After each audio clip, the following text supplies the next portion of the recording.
If he's talking about the neocons and the Jews, why won't he talk to me about this?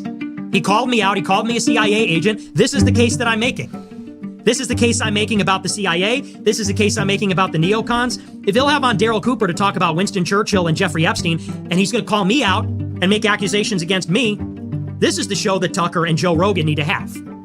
I mean, yeah, honestly. This was a full 30-minute expose of Nick Fuentes on his date with Catboy, an Australian rent boy. He's for sale. He does sexual favours for dirty old men and does sexually explicit stuff to his trusted clients, okay, over the internet on video. That's what little friend with the giant black dildo, that's Nick Fuentes' friend. He went on a 10-hour live stream date. Why does he do it? I was just trolling. No, he's not trolling. If you are a Catholic conservative commentator, you don't run around with closet gay, openly gay, bisexual cat boys for rent with giant horse dildos. You don't roam around on 10-hour live stream dates. Okay, lots of fat meat, as Nick Fuentes has taught us. Lots of meat, inches of meat, thick meat, fatty meat. That's what it's all about. Not like you filthy carb devils. Ladies and gentlemen, welcome. Let's get to work. Let's talk about Ian, Carroll, Candace, Owens, Nick Fuentes. What does it all mean? We're going to use these people as an example of what? Theatricals. You heard that little intro. It's about theatricals and spectacle, but no substance. It's very limited substance because it's a limited hangout. We've said it again and again and again. And no matter how many times I tell you, I truly believe when I switch on this, let me show you. When we go to this, and I read you controlled opposition in the hypernormalized media landscape, thank you AI, it's done a fantastic job. I'll read it again. This report provides a comprehensive analysis of the contemporary alternative media in quotes ecosystem using internet media personalities Ian Carroll and Candace Owens as primary case studies. The investigation is conducted through the theoretical lens that this landscape does not represent a genuine grassroots opposition to established power, but rather constitutes a sophisticated and corporately funded spectacle of dissent.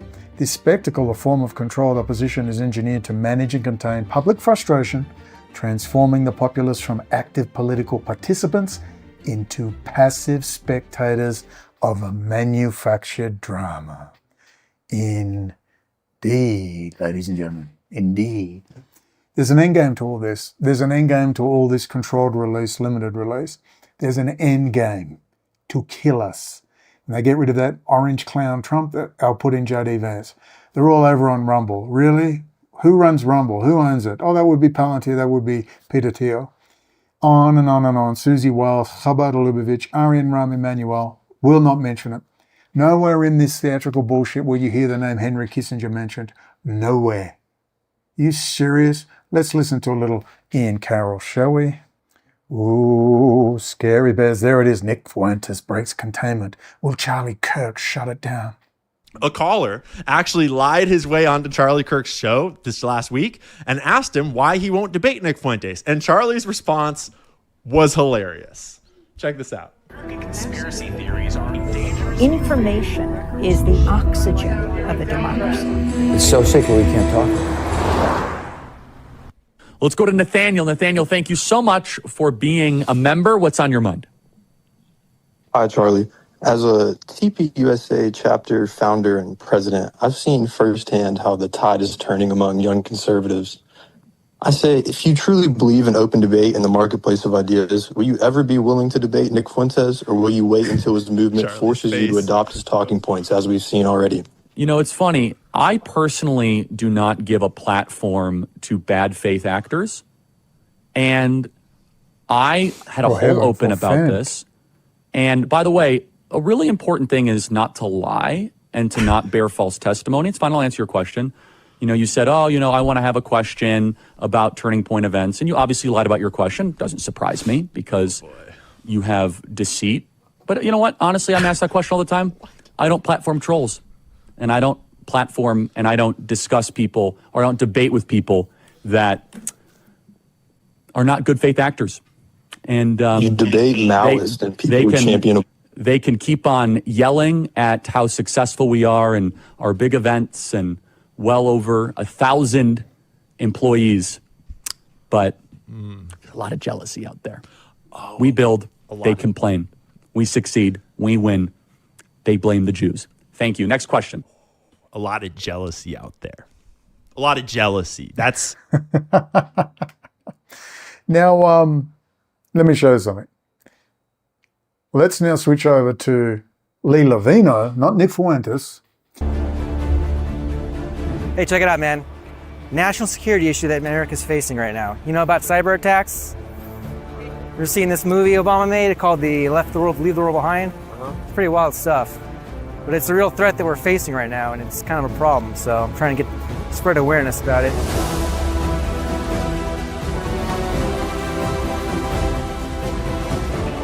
Hey, Steve, real quick. I want to get this information. Russian penetration of Israel.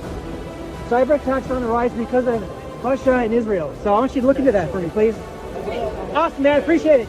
Israel is actually an ally, okay? But when you're going to be an ally, it's two-way. You got to be an ally. Netanyahu has been rubbing up on China.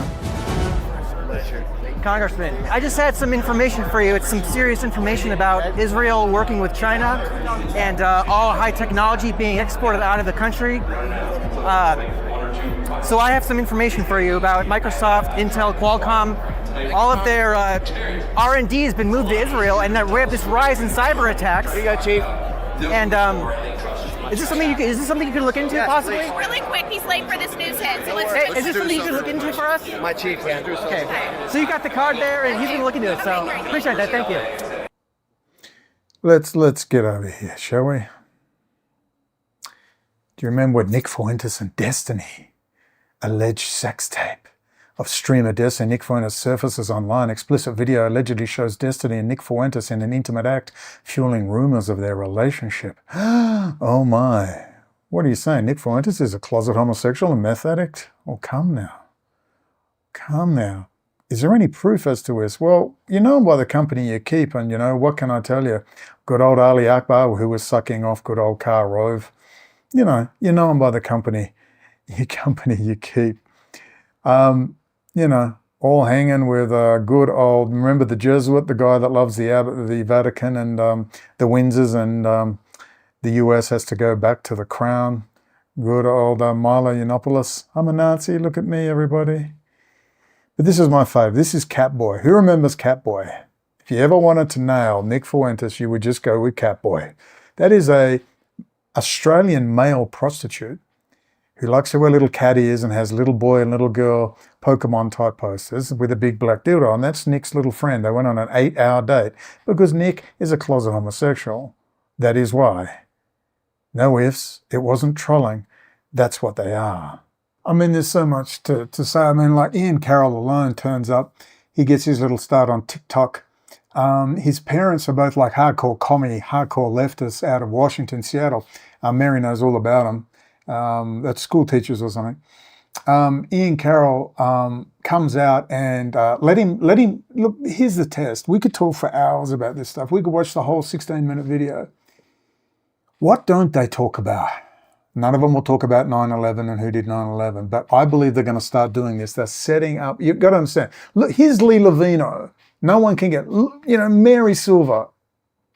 Let's set the scene. This is her. I'm not going to play the whole 8 minutes. Here she is in front of 300 top-level Republicans. She just had a meeting today with a top-level Republican. Just had lunch. I could tell you a few things, but I'm not. Just had lunch. So my name is Mary Silva, and I am an audiologist. I am a mother. I am a Republican. Specifically, our critical infrastructure. Our national security and our jobs are tied together. They are intertwined. We are a high-tech place. I mean, we have so much high technology being developed here in Washington State. They're completely inseparable. Had we kept our jobs here in Washington State, specifically in cyber, I believe we would not have the massive national security issue and the implications that follow. And I am the first person to realize the sensitivity in about what I'm about to tell you, because this has to do with the country of Israel. And how I understand that Israel is core, a key to our national security. But we need to understand this information because the information I gathered is from the Israeli press. They're the ones who've been talking about this. They've been screaming about this. They've been saying, help us, we have a problem. So Haaretz, the Times of Israel, Jerusalem Post, they're posting about this. It's vital to understand because this problem is not slowing down and it's not stopping. So the media and the US government have been deliberately keeping the truth from the American public. That's what I've gathered. That Benjamin Netanyahu and his Likud party have utterly betrayed the United States. They were front and center in conducting espionage against us to assist Russia and China. We need to face the fact that we are facing the greatest espionage scandal in history. Can't get an interview, but if you're a little slimy closet, hanging around other little slimy limited hangout closets, not a problem. The cross-promotion comes. When you're a closet homosexual, when you're hanging out doing tons of meth and coke with Kanye, the cross-promotion comes. This is the game, the limited hangout. Okay, now are you seeing the difference? All right.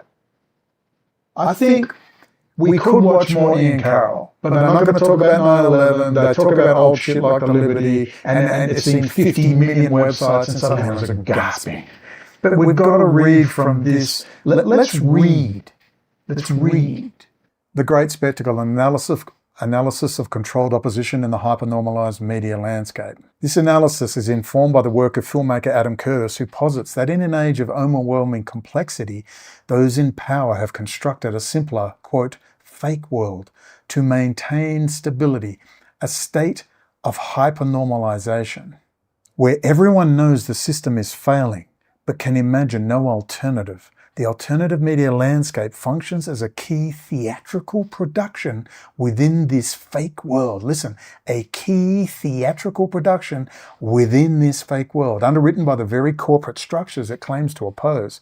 Major platforms and personalities are funded by venture capitalists and industrial billionaires, ensuring that dissent remains a marketable commodity rather than a political threat. I repeat, ensuring that dissent remains a marketable commodity rather than a political threat.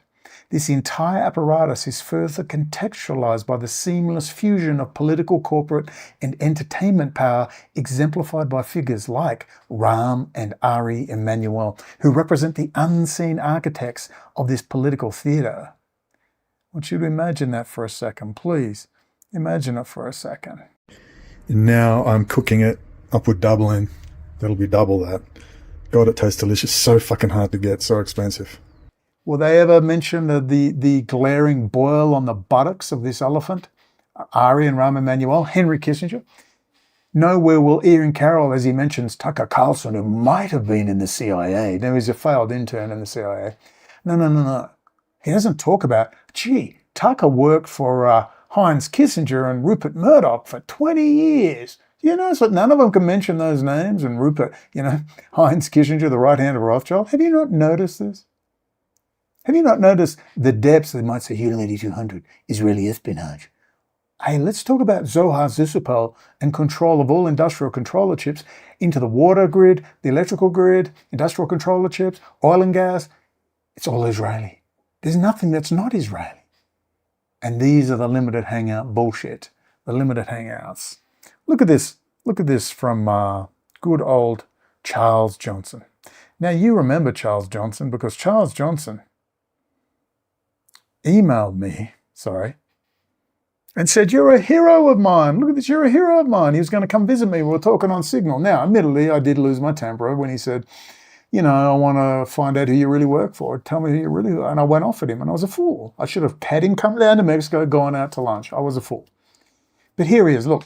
Why I am Team Nick, why they're obsessed with Nick Fuentes and why I'm a Team Nick. Remember, you got to be here's good old Charles Johnson. He's always complaining he can't find a wife. Well, dude, you got to stop lying in bed with outright homosexual Zionist hardcore dick suckers. That's what you need to do, Charles. But you're here with another dick sucker, so we wonder about you. So here we are. Nick Fuentes and I are friends. I like him, and from what I understand, he likes me too. Well, shucks, young Nicholas has even said some kind things about me. Well, you do too, Chucky. Say kind things about me, then I'm your hero, but never mention my name, like Cynthia McKinney. She too thinks I'm a hero and has a body of work to be proud of, but will not mention my name. Funny that. Funny that Fred Smith, I'm hanging with him and his family, but no one mentions that, but we'll see about that.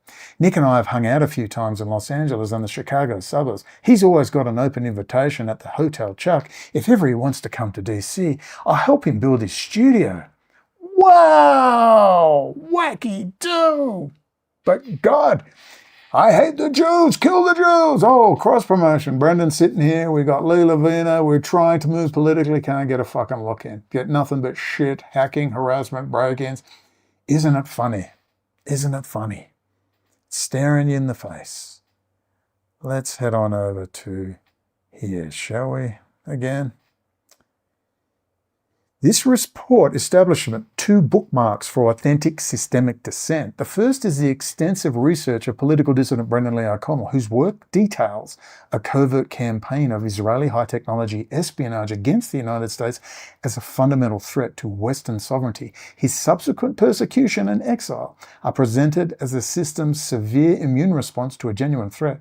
The second benchmark is the work of contemporary activists Mary Silver and Lee Lavina, whose parallel efforts to expose these same systemic issues have been met with complete marginalization from both mainstream and alternative media, demonstrating the system's gatekeeping function against unmanaged critiques. I quote, gatekeeping function against unmanaged critiques.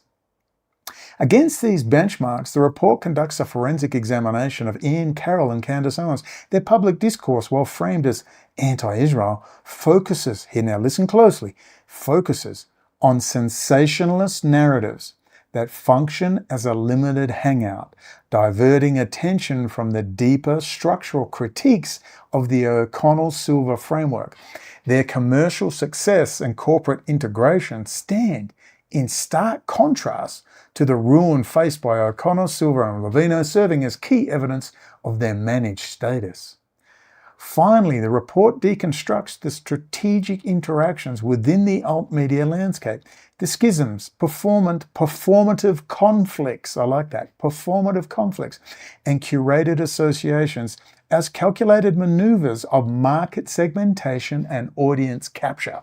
These dynamics consist with Curtis's critique of individualism as a tool of consumer capitalism, create the illusion of a vibrant debate while channeling all political energy into passive media consumption. The conclusion synthesizes these findings, arguing that figures like Carroll and Owens are key actors in a hyper-normalized spectacle, one that profits from outrage while ensuring the public remains safely in the audience. Part 1, benchmarks for dissent, the real and the marginalized. To properly evaluate the function of the alternative media spectacle, it is first necessary to establish a benchmark for what constitutes a genuine systemic critique of established power.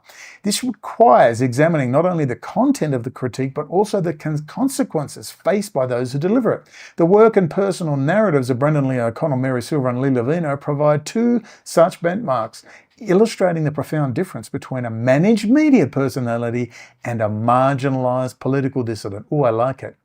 Illustrating the profound difference between a, quote, managed media personality and a marginalized political dissident. All right. The O'Connell framework, a critique of systemic subversion.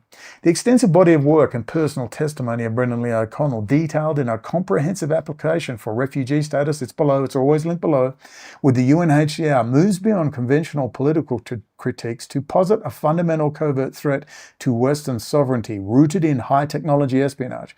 His central argument is that the primary strategic threat posed by the State of Israel to the United States is not its overt foreign policy, but a deeply embedded campaign of espionage aimed at achieving technological and geopolitical dominance. Think about that. This is going to be good. Listen closely to this. Listen to what they talk about. Oh, boo the Jews. Oh, genocide, Gaza. Oh, human rights. And listen to what I'm doing. It really structured this well. The AI structured this well. This critique, that's my critique, Brendan O'Connell's critique, is distinct from the narratives prevalent in the alt-media space. It is a highly technical and structural argument about the systemic compromise of Western national security from within, focusing on elite Israeli military intelligence programs like UN-8200 and the Telpiot program. O'Connell alleges these programs function as incubators for operatives who are then embedded within the global high technology and defense sectors, creating a network for intelligence gathering and the illicit transfer of sensitive US technology to geopolitical adversaries like Russia and China. His work details specific cases such as the alleged compromise of Australia's colonial-class submarine fleet and the relocation of core R&D for corporations like Intel and Microsoft to Israel, creating a catastrophic national security vulnerability. Now, ladies and gentlemen, has these words ever passed their fucking lips? Ever? See, this is what you're missing. The gravitas of the situation. The gravitas. The focus.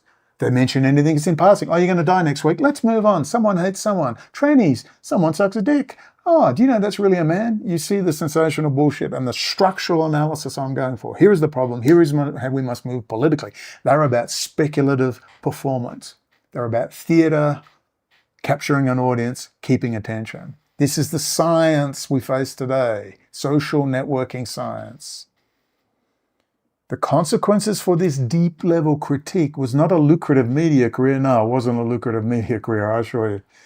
But systemic persecution. O'Connell's narrative includes a politically motivated 3-year imprisonment in Australia on charges of racial vilification, followed by a relentless campaign of state-level harassment, death threats, and complete marginalisation from society, forcing him to seek refugee status. This immune response from the system, the attempt to isolate and destroy a threat actor targeting a critical vulnerability, serves as the primary benchmark. It establishes a clear distinction between a critique that the system must eliminate and one that it can tolerate, manage, and even promote.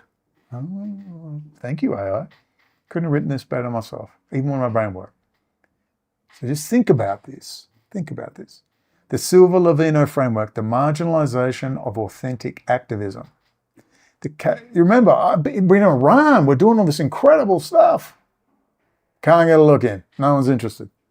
The case of congressional candidate Mary Silver and political activist Lee Lovino provides a contemporary, real-world example of principles outlined in the O'Connell framework. Their work serves as a second benchmark, demonstrating how authentic grassroots dissent that targets systemic issues is actively excluded from the very, quote, alternative media landscape that claims to champion such causes.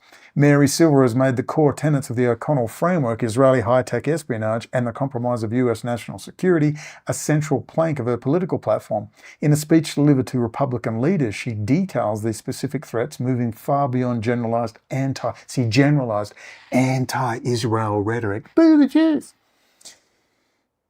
To address the structural issues of technological infiltration. Similarly, Lee Lovino has engaged in direct political activism, creating and distributing flyers to educate the public on these same complex issues, attempting to build a genuine grassroots movement outside the digital spectacle. Beautiful, beautiful. That's so right. Thank you, AI. Their fate is instructive. Despite operating deep within the Republican Party's sphere and addressing issues of national security that should, in theory, resonate with a conservative base, they receive no significant media attention. No, they don't receive any. Nothing. Nada. Zero. They are not promoted, cross-promoted, or even acknowledged by the major players in the corporate-funded alt-media world like Ian Carroll or Candace Owens. Their message, which is too specific, too systemic, and too threatening to the actual structures of power, is met with a wall of silence. This marginalization is not a failure of their message, but a success of the controlled media system's gatekeeping function. Silver and Lovino represent a kind of authentic, unmanaged dissent that the spectacle is designed to render invisible, proving that the vibrant debate has strictly enforced boundaries. It's got to be about trannies, dicks on girls, and all sorts of any sensational bullshit. Part 2, the architecture of the spectacle, corporate control and narrative management.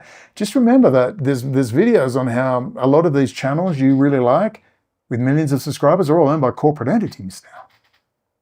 The alternative media ecosystem does not exist in a vacuum. It is a carefully constructed and well-funded industry built upon a sophisticated architecture of corporate ownership, political entertainment, fusion, and advanced theatrics of narrative control. I'm loving it.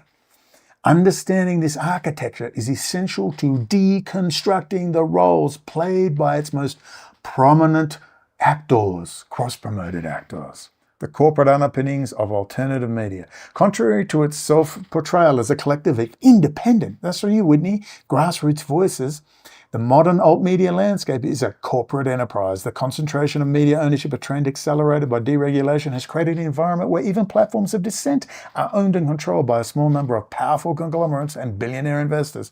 This corporate ownership ensures that the media product, including the dissident, remains aligned with the profit motives of its backers. A prime example is the Daily Wire, the platform that launched Candace Owens to stardom. It was not a bootstrap startup, but was launched with millions of dollars in seed funding from fracking billionaires Dan and Faris Wilks.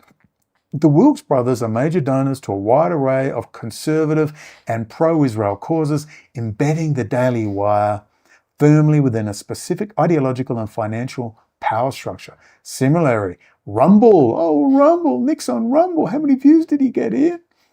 Similarly, Rumble, the video, Rumble deleted me twice, just deleted my fucking channel, gone. And then some editor turns up and says, oh, why don't you put your stuff on Rumble? He's an editor of Rumble. I said, because you've deleted me fucking twice. Oh, I'll see what I can do about that.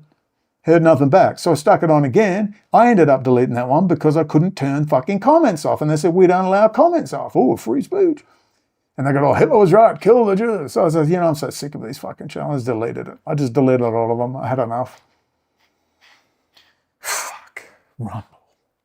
Rumble, the video platform that hosts many alt-media figures, including Ian Carroll, is not a neutral utility. It is backed by prominent venture capitalists such as Peter Thiel and J.D. Vance, figures deeply connected to Silicon Valley and the military-industrial complex. This corporate structure means that alt-media, is not an opposition to the system, but rather a market segment within the system designed to capture and monetize the anti-establishment demographic. Do you really think a multi-billion-dollar industry of Jewish power and trillionaire bankers just accidentally give you this? They need it for the AI. But they're trying to compartmentalize and watertight the doors of the ship so it can't sink. So they get you in your little place where you don't mix with each other. You got your little section over there. You can go to BitChute. You go over there. You go to this one. You go to that one. All right, and you just talk into the echo chamber because they still need the data. They still want the data. And they just channel it. As Adam Curtis says, you just get them angry people, click more, and you get them going in a circle with a fake two-party bullshit system, which is still rapidly enforced. And there's nothing about stopping the oncoming AI and the automated systems. The systems that will be completely automated remove humans, which then moves into what? Automated killing machines. Wait for that one. The Emmanuel doctrine, fusing power, media, and entertainment. None of these people will even talk about this. The modern political spectacle is defined by the seamless fusion of political power, corporate media, and the entertainment industry. This nexus is perfectly embodied by the careers of brothers Rahm and Ari EMANUEL. Rahm EMANUEL is a consummate political insider, having served as White House Chief of Staff for Barack Obama and as a key power broker in the Democratic Party. His brother Ari EMANUEL is a Hollywood, quote, super agent. A super agent. Not just a normal agent. They're also literally Israeli intel royalty, these two, with their parents. And CEO of the media conglomerate Endeavor Group, representing A-list clients and owning major entertainment properties like the UFC. Whoa, Joe Rogan and friends, Dana White, McMahon, sex scandals, drugs, growth hormones, steroids, Roger Stone. Oh, everybody, Sheriff Israel, drug trafficking. The amount of drug trafficking that probably comes out of that group, which moves out into the evangelical church movement where they can launder the drug money, all in with the Israeli crowd, all in with that crowd, all of it's going to come out. It will come out. Anyone going to mention? Do you reckon Candace will mention Ari and Rahm EMANUEL? Well, she might. She'll mention it and move on. It's like saying, oh, by the way, they might kill you next week. Here's what the guy looks like. So wearing a red shirt and got a beard. Anyway, moving right along. Do you know trannies have got dicks? And that's the bullshit. Whereas I would say, there's someone trying to kill you. Wake the F up. We've got to move fast. They're coming on Tuesday. They're wearing a beard. They're 5'6". They were driving a red car. We'll get some ammo. We'll get organized. We'll get everyone out on the street. Do you see the difference between the message? When you mention something in passing and when you focus with a political solution, which is a real-world solution. Their aim is in a scientifically crafted control mechanism. You don't have to chop up your bodies like they did in Central and South America and put them in acid to threaten you. They can just get you expressing all your feelings. They identify you. They psychologically profile you. And you just spin round and round and round in your little world Round and round and round. This is science, baby. The Emmanuels represent the two pillars of the modern control system. The management of political reality and the production of cultural fantasy. Oh, I freaking love this AI. Their interconnected careers illustrate how these two domains have merged. Politics is no longer simply about governance. It is a form of mass entertainment. Of course it is. A narrative to be produced, cast, and marketed. This, quote, Emmanuel doctrine provides the context for understanding figures like Donald Trump, whose rise was a product of reality television and media personalities like Joe Rogan and Alex Jones. These figures are not political revolutionaries, but entertainers operating within a media entertainment complex. They generate controversy, drama, and high ratings, creating a compelling show that keeps the public engaged. Their function is to perpetuate the political narratives as a form of theatre, ensuring that the audience remains captivated by the performance rather than questioning the nature of the stage itself. Oh, I'm just loving this. I'm getting excited. Adam Curtis and the state of hypernormalization. The work of British filmmaker Adam Curtis provides a crucial theoretical framework for understanding the psychological and social effects of this managed spectacle. Managed spectacle. Trannies are everywhere. They got dicks. Oh my God. Fascinating. Tell me more. Curtis argues that faced with an increasingly complex and unmanageable real world, elites since the 1970s have constructed a simplified and ultimately, quote, fake world. This state of hypernormalization creates a pervasive sense of confusion and paralysis. The populace, including many politicians and journalists, know the system is a pretense, but they can imagine no viable alternative and thus continue to participate in the fiction. The alt media landscape is a primary engine of hypernormalization. It bombards us. Remember, there's an end game. They're keeping this going until they get the what? The system in place. The Vietnamese strategic Hamlet system they had from DARPA in the 60s. This is the UN Smart City. It's just changed hands. It's changed hands into assholes, skull and bones, pink ribbon dick coffin masturbators from the EU Eurofags. That's all this is, a change of management. And if we do not go hard on this and get rid of Trump and tell JD Vance and all the techno-oligarchs that all your bullshit and Steve Bannon mentioning the Rothschilds from time to time is not going to save you. There are 300 million firearms and it's time for an act of Luigi. Because let me tell you, they're going to keep trying to pay you with candy so you'll shut up. And before Trump's term is out, if he's not gone this year, which I suspect he might be, but if he's not gone this year, all right, you're going to see, they're going to bring out the candy. He'll get a Nobel Peace Prize, probably get shot by a Hinckley-like Reagan assassination. He'll be a hero and he'll just be shuffled off the stage. Everyone forgets. He's got $1 billion in cash from all the drug money meme coin shit to not talk about 9/11 and not talk about Epstein. That's why he's being paid off. Well, him and his fucking gutter snipe pig trough scum that are around him, Lutniks and Miller. I mean, Stephen Miller arranged Bannon and Trump's legal advice in their banking. And Steve Bannon thanked him and Lutnik. Oh, really? Jew taketh away and Jew giveth in the great game, I see. Let's talk about Chabad Lubavitch, everybody. Let's talk about Putin and Xi's long, and Netanyahu's long history with Kissinger. Are we going to talk about that? Why don't we talk about what I love to talk about? You know what that is? Israel to join Russia-led free trade zone, Iran to join soon. Hello? Whitney? Anybody? Look at what we feed you and the quality of the videos we've produced, and then you look at their horseshit. Superficial at best. It's performance theatre. There's an end game. They're going to kill us. These people are not mistaken. They are part of the system, and if you don't start getting angry about it and maybe doing something about it in the real world, they'll keep doing it. But you know what? If something happens to them in the real world, I think you might find that things start to change because they're going to have trouble getting employees. But as long as they are well paid, as long as they continue to be blackmailed and bribed, then this facade will go on. And I need to convince you that little Ian Carroll and little Candace Owens and Alex Jones are not only going to be lying to you, it's going to cost you your life and the life of your children. How about that? How about that? Do you think this is a good ending? As they bring in the automated systems, this is a holding action, all right? As they try to hold us in place while they quickly get everything ready. You better watch out. You better not. I'm telling you now. If we do not wake up from this bullshit, and I'm hoping Marg is going to just go hard on this. First, get rid of Trump, then watch some major policy change, which is the number one policy change. Of course, there'll be a base in Gaza or in that general area, number one, where America will dominate and run the data and literally secularize and make Israel a secular state, number one. Number two, you're going to see what I would call a hardcore admissions that the automating of systems, including killing machines, surveillance machines, and above all, removing humans from the loop wherever it is, the same humans that have been protecting me and clearly in intelligence agencies, are going to be out of the system.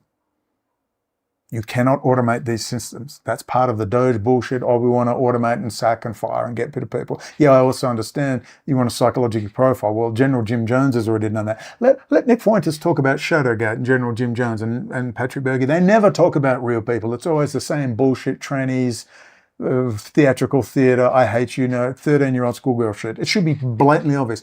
Most of you get it. Now you need to understand that these people are going to get you killed. These people are going to get you killed. If you don't make it on the front lines of Ukraine, you know what they do to you? If they don't get rid of you immediately, they shoot you in the fucking head and you're just dead. You were shot in combat. It used to happen all the time. Frag people in Vietnam. You threaten me and nearly get me dead on the front lines of Ukraine, you're going to get your head blown off. People will gather around and say, we've had enough of this guy. This guy's a menace. We don't care why. We need to deal with him.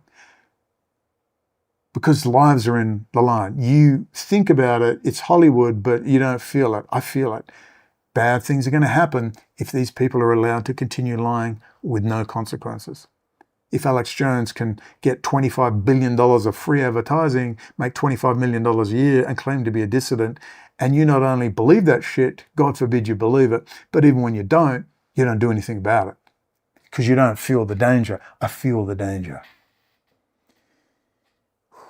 The alt media landscape is a primary engine of hypernormalization. It bombards its audience with a chaotic mix of partial truths, conspiracy theories, and performative conflicts. Performative conflicts. Say it with me. Performative conflicts. Ooh, I love it. Creating a bewildering narrative. I mean, I did it in that video 82. Millie Weaver and Gavin Wince, i.e. Shadowgate. They are a core issue in understanding how news media became out and out, highly coordinated, dialectical, polarizing propaganda with two stark sides you can join in the banker dialectic dance. Now, that's a good meme. Think about it. The BDD, the banker dialectic dance, a highly coordinated, seductive dance. Everyone in line, moving to the beat of the banker music. You get it. A bewildering narrative environment where discerning the real from the manufactured becomes impossible. This constant state of confusion prevents the formation of a coherent worldview. Just like Yuri Bezmenov said, you can't get a coherent worldview. And consequently, any collective political action. Furthermore, Curtis's work critiques the modern obsession with individualism and self-expression. He argues that capitalism has successfully co-opted radicalism by channeling into consumerism, expressing one's dissent. Oh, the genocide in Gaza. Put spicy pumpkin latte. I feel better about myself. I'm expressing myself. It's called political dissident as therapist. Expressing one's dissent through purchasing merchandise, subscribing to a podcast, or adopting a media-defined identity becomes a substitute for genuine political engagement. This process neutralizes radical impulses by feeding them back into the very consumer. Oh, I love this. This process neutralizes radical impulses by feeding them back into the very consumer system they purport to challenge, reinforcing the citizen's role as an individual consumer rather than part of a collective political force. Here is the essence of it all, ladies and gentlemen. Part 3, Case Studies in Controlled Opposition, Carroll and Owens. Within this corporately funded, hypernormalized spectacle, Ian Carroll and Candace Owens have emerged as key figures. An analysis of their content networks and financial success when measured against the benchmarks of authentic dissent reveals their function as instruments of narrative containment and controlled opposition. Narrative containment and controlled opposition. Profile of the dissident influences. Ian Carroll, host of The Ian Carroll Show, and Candace Owens, formerly of The Daily Wire, have built large followings through their provocative and ostensibly anti-establishment commentary. A central theme of their recent work is a sharp critique of the state of Israel. However, the nature of this critique is revealing. Indeed, listen on. Thank you, AI. Their narratives focus on sensational and familiar conspiracy tropes. Carroll, for instance, has heavily promoted the theory that Jeffrey Epstein was a Mossad agent running a blackmail operation, that the Jews did 9/11. Oh, he does. Jews did 9/11. Tell us. Get Chris Ball in on everyone. No, we just do it in passing. We move on. See? It's just about the appearance of dissonance. Get Chris Ball on there fucking now. And that modern Israel was founded by organized crime figures. Owens has employed increasingly extreme rhetoric, labeling Israel a demonic and occult nation. While this language is inflammatory and generates significant engagement, indeed it does, it functions as a limited hangout. It provides the audience with a satisfyingly simple and villainous narrative. Dense issues. Villainous narrative that confirms their suspicions, but it carefully avoids, this is the key, this is what we try to bring you, it carefully avoids the complex, structural, and technically dense issues of high technology espionage and systemic subversion outlined in the O'Connell-Silver-Lee-Levino framework. The Epstein-Mossad theory is a story about a specific blackmail operation. It is not a critique of the Telpiot program's systemic infiltration of the entire Western technology sector. One is a consumable conspiracy theory. Quote, one is a consumable conspiracy theory. The other is a fundamental threat to national security. See the difference? By focusing on the former, they capture and contain the audience's inquisitive energy, preventing it from escalating to a more dangerous level of inquiry. You see how it becomes entertainment and not a call to action? That's the point. The business of dissent. Yeah, ask Alex Jones. He's been making millions every year. The most compelling evidence of Carroll and Owens' role as managed assets is their profound commercial success, which stands in stark contrast to the fates of O'Connell, Silver, and Levino. Dissent for them is not a path to marginalization, but a profitable business model. Ian Carroll is not just a commentator, but an entrepreneur. He operates Cancel This Closing Company, a venture that transforms anti-establishment sentiment into a marketable commodity and consumer identity. His high-profile appearance on the Joe Rogan Experience. Oh, who runs Joe Rogan? Ari EMANUEL. Wow. Wow.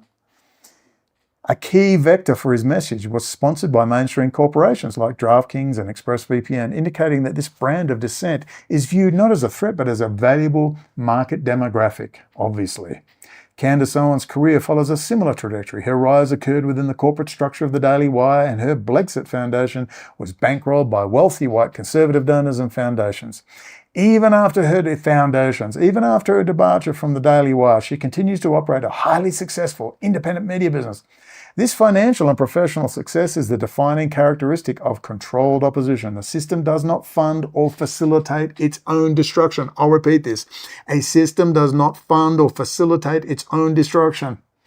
O'Connell, Silver, and Levino, who pose a genuine threat, are financially ruined and professionally ostracized. Carroll and Owens, who operate within the system's commercial logic, are rewarded with wealth and celebrity. Hello. Their success is the system's endorsement of their utility in managing spectacle. Part 4, the mechanics of the spectacle, manufacturing a vibrant debate. That's what they said, remember? In Russia, they would create a vibrant debate of a fake two-party system, one neoconservative, one social democratic. The illusion of a genuine and diverse political debate is maintained through a series of carefully managed theatrical maneuvers, performative conflicts. I love that word, performative conflicts, strategic repositioning, and curated associations all work in concert to create a compelling drama that absorbs public attention and prevents the formation of a unified political consciousness. Strategic repositioning, the Owens pivot. The highly public departure of Candace Owens from the Daily Wire. And the same with Tucker Carlson. Oh, I've left my multi-billionaire globalist friend. Look, I'm the alt media. Let's talk about Heinz Kissinger. The highly public departure of Candace Owens from the Daily Wire in March 2024 was not a sign of the system fracturing, but a sophisticated exercise in market segmentation, precipitated by her escalating clashes with co-founder Ben Shapiro over her critical stance on Israel. The split allowed the broader conservative media ecosystem to diversify its portfolio of dissent. It created two distinct and safe poles of debate, the pro-Israel established conservative wing, Shapiro, and the newly energized dissident anti-Israel wing, Owens. This maneuver, they always create the dialectic to capture the market.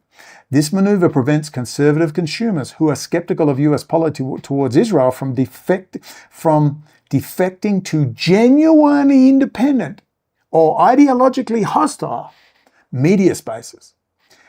Instead, they are offered a pre-packaged, commercially viable alternative within the same corporate ecosystem. Owens' freedom is the freedom to occupy a new necessary and ultimately controlled position within the spectacle, and the conflict itself becomes a compelling media narrative that keeps audiences engaged as passive spectators. That's why I get so fucking angry. I could be making $7,000, $8,000, $9,000, $10,000 a month by now if I just played the game, didn't keep swearing at you, swearing if we don't move politically, we're effed, and getting angry and depressed and uptight. If I could just play the game. You know how much I'd be on 10 grand a month. I'm telling you right now, 10 grand a month in Mexico, that's probably like 20, 25,000 a month in America. You don't think they'd lie for 25,000 a month? You don't think people would keep to that clearly strict narrative for 25,000 a month? You bet they fucking would. The perceived rivalry between the Owens Carroll camp and fellow media personality Tucker Carlson is another example of performative conflict designed to create the illusion of a vibrant debate. While minor differences may exist, their overarching ideological trajectory is convergent, targeting the same anti-establishment conservative base that is critical of US support for Israel. Their relationship is also collaborative, with Owens appearing as a featured guest on Carlson's show. This dynamic can be understood as a dialectic of control. A media spectacle thrives on drama and debate. The perceived fights between the major figures creates this drama, establishing a thesis and an antithesis that keeps the audience captivated. Trannies are taking over the country. The drag queen story time. The primary function is to prevent the formation of a unified ideological front that could translate its energy into organized political action.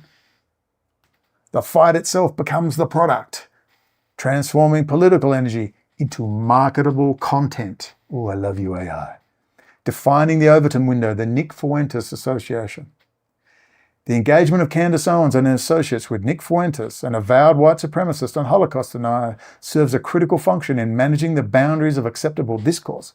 By participating in debates with Fuentes and appearing to lend credence to some of his anti-Semitic narratives, Owens performs a dual role. First, she acts as a gatekeeper for the most radicalized fringe. This is important. She acts as a gatekeeper for the most radicalized fringe on the online right, signaling that their views have a safe harbor within her sphere of influence and preventing them from being captured by more uncontrollable actors.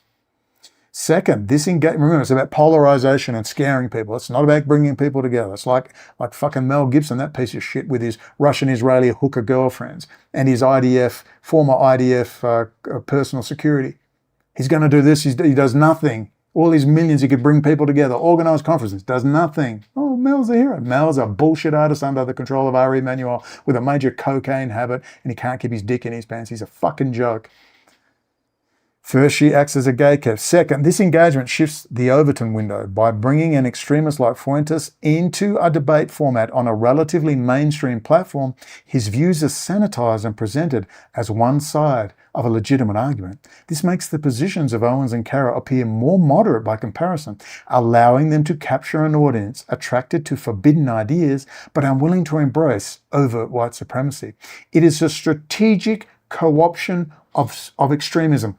Repeat, it is a strategic co-option of extremism, ensuring that even the most radical forms of dissent are channeled back into the spectacle to be managed and monetized. Boy, it sounds like the WWF and the UFC. Now you're getting it. Thank you, Ari EMANUEL. Conclusion, the hypernormal spectator. The preceding analysis, integrating the frameworks of O'Connell, Curtis, and a structural critique of corporate media, leads to a comprehensive conclusion. The alternative media ecosystem is a sophisticated system of narrative management. It does not represent an organic challenge to the established order, but creates a profitable spectacle of dissent that absorbs and neutralizes public frustration, ensuring the population remains engaged as passive spectators rather than evolving into active political participants. Yes. Do you see? Get angry. Once you see, the next step is These people are going to get me and my kids fucking killed and sterilized and shoved into a smart city if we don't act now. I want them to fear. They don't fear anything. Until you make them fear, they won't stop. The evidence points to a corporatist superstructure that underpins the alternative media. The funding of entities like the Daily Wire by industrial billionaires and the backing of platforms like Rumble by venture capitalists demonstrates that this is an industry, not a movement. Within this industry, figures like Carroll and Candace Owens function as instruments of controlled opposition. Their rhetoric is a product carefully tailored to the sensational enough to capture attention, but superficial enough to avoid confronting the foundational structures of power. This process is a hallmark of the hypernormalized state where the population retreats into a simplified, fake version of the world because the real one has become too complex to confront. The most powerful evidence for this hypothesis is the starkly divergent fates of the managed dissidents versus the authentic one. The celebrity and wealth of Carroll and Owens stand in profound contrast to the persecution and marginalization of O'Connell, Silver, and Lavino. This disparity is not an accident. It is a feature of the system. The controlled system tolerates and promotes opposition that is commercially viable and contained within the spectacle. It is a ruthlessly purges any opposition that threatens its core operational security. The final objective of this entire architecture is to maintain a political landscape where the public is perpetually engaged by the performance of dissent, ensuring they remain consumers of the show rather than actors capable of dismantling the theatre. Bravo. Thank you, AI. Wow, ladies and gentlemen. Just wow, that was beautiful. Here's a little secret with keto. You need to up the sodium and the potassium. So I get a handful of this shit. You got to be a little bit careful with potassium. You can get arrhythmias. In fact, potassium IV will kill you. That's what they do when they do the executions. Be a bit cautious. I know what I can and cannot do. I've been testing. But that's how they kill you in a lethal injection. They knock you out with midazolam. Then they take away your breathing with succinylphonium, but they also inject you with potassium to stop your heart. Potassium is also agony. If you do an IV, it has to be heavily diluted. Just a tidbit as we balance. That was a big thing. I would feel so tired. It was because of all the salt I was putting in. My electrolytes are all out. That has been completely cured by adding potassium. You can also get the tablets, but I just do it that way. Get your calcium, your magnesium, your potassium right if you're on keto. Well, let's bring this to a close. Hopefully I'll be back on top. It's been a pretty dark time, pretty horrible time. Actually, the last 6 months have probably been the worst 6 months of my life, and I've had some pretty bad times, I promise you. I hope with this Mercury retrograde over, I can start to produce some content and I can start to just accept my fate. I can't motivate you. I just can't do it. All I can do is stand witness. All I can do is continue to communicate with Mary and Lee and others and promote in a small way. I've actually failed Mary a few times. She's done stuff and I haven't even shown you it. And I was like, geez, I've got to pull my finger out. But look, I have been stuck in deep, deep depression. I'm wondering whether to go on or just part of my power is my willingness to be a psychotic, raving lunatic capable of... Because this is how I roll. I'm going to eat 2 450ml tubs of thickened cream with stevia. Okay, now I will show you how it's done. Yeah. You have your organic stevia with your spoon and you get stuck in. Now, we stir in the stevia and we eat.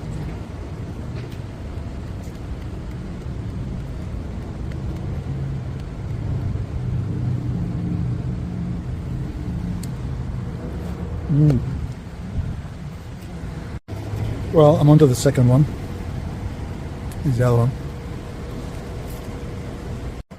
So there you go, bring your own spoon. That's my life. Look fun? I'll be your entertainment, man. That's how it fucking works. The squeaky wheel. But you got to be prepared to go all the way. And if you're not prepared to go all the way, I already own this issue. My stuff is spreading even further now. Someone was just handed my UN document. A bigwig in the Republican Party And I promise you, I'm going to win this personally on a personal, egocentric level. I'm going to fucking win and rub their noses in shit. I will never join with you. I will forever show these fuckers to be the traitors they are. They are risking the lives of you and your children. And you've got to say, you're not walking away from this Whitney or Ian Carroll or Candace Owens or Nick. You're not just walking away. You're not just walking away. Made you millions. We're not forgetting about you. I want you to remember the East German Stasi. I want you to remember the East German Stasi. When that wall came down, did you know that they got all the names of all the rats, all the cooperative rats, all the fake dissidents, all the honeypots? They got their names, and a lot of scores were settled in the back alleys in East Germany. A lot of scores were settled. You mean tolerance for misery and hunger, for watching hundreds of thousands of workers sink into poverty? Is this the kind of speech you make at rallies? I mean, where on earth do you get the nerve to go against the very empire that allows a Jew like you to become a doctor? Or a Jew like you? Exactly. Without the emperor, you'd still be selling herbal tonic door to door like our grandfather. You only believe in this fairy tale emperor out of pure greed. I believe in a strong judicial system and the right to assimilate into the country I love. You'll never be accepted here. You'll always be treated with suspicion. Only the workers' movement will Yes, accept the you. workers' Because you share a common enemy, exploitation. And you dream of a common goal, revolution. Look, Valerie, a new Jewish prophet who wants to destroy everything. No, I want freedom. And for freedom, one must fight. And let the blood flow? Yes, please. Let it flow. That is my wish. Ladies and gentlemen, let's pray that the politics will flow and not the blood. Ladies and gentlemen, I'll leave you with the great Bill Cooper. I like that name, Bill Cooper. And F. Scott Fitzgerald. F. Scott Fitzgerald, quote, "The test of a first-rate intelligence is the ability to hold two opposing ideas in the mind at the same time and still retain the ability to function. One should, for example, be able to see that things are hopeless and yet be determined to make them otherwise. This philosophy fitted on to my early adult life when I saw the improbable, the implausible, often the impossible, come true."